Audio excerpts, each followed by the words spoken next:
People impacted by the Eaton Fire are not only trying to recover their homes that were destroyed, but they're also dealing with the mental health challenges of going through such a devastating event. I have the chance to speak with some of these neighbors about the difficulties they're facing. It was open and had a island in the middle.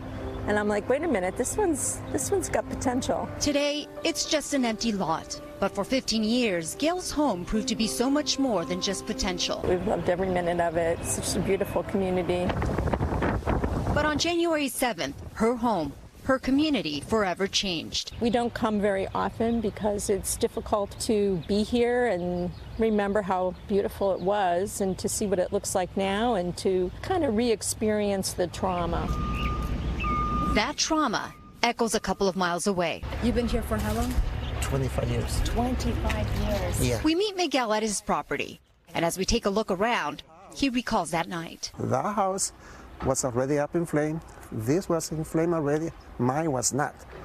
So I said, okay, there is a chance that my house will survive, me with the hose. But then I started spraying the water and the fire went inside the house. And myself, I went inside the house with a little hose, tried to stop the fire, and then the whole roof collapsed and the water was shut off. That was the end. And today is just another reminder his home, the one he built, no longer stands. If you see me sitting over there, you probably because I'm, maybe crying or thinking. So that's what I'm trying not to come here anymore. To complete strangers. You lost your house too? Yes. I'm so sorry. Meeting and sharing that same heartache.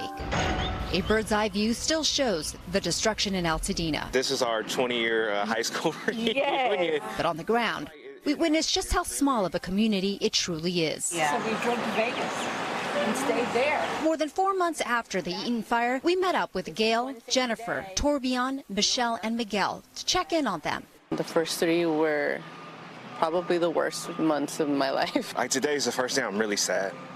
I'm really sad, to see the neighborhood like this. We had to give up our dog because we couldn't find housing to keep our dog. All these little ripple effects that keep happening. My life has been wiped out clean for me. As they share their struggles, together we stand listening. So while everybody's trying to stay above water, excuse my language, all my sunk already. Like my boat sank. I'm starting fresh, so I don't know where I'm going after this. I'm exhausted, the heaviness, just standing here. I feel like I'm 300 pounds right now. I don't want to move, I'm tired. And it's because every time you return here, it's like that wound reopens. I cry, it feels so heavy to see none of my neighbors, none of our houses, none of the places we used to drink coffee or see people walking their dogs every day.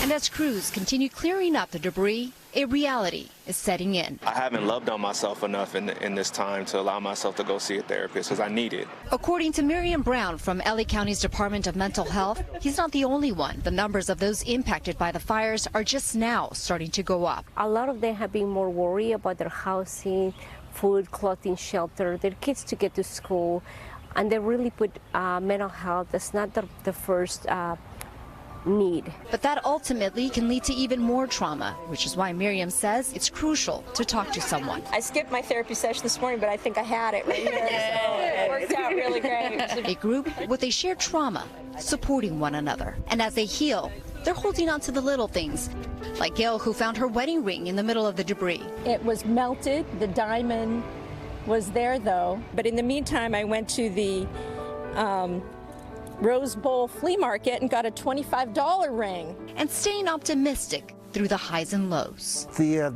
day after the fire, I decided that I'm gonna rebuild my house better, probably better, and bigger if I can. That keeps me mentally probably healthy, otherwise I probably would go crazy. Trying one moment at a time, one day at a time. I will be back here to continue on our family's legacy. And as I hope with everyone here and anyone who hears this, to continue on with rebuilding our community.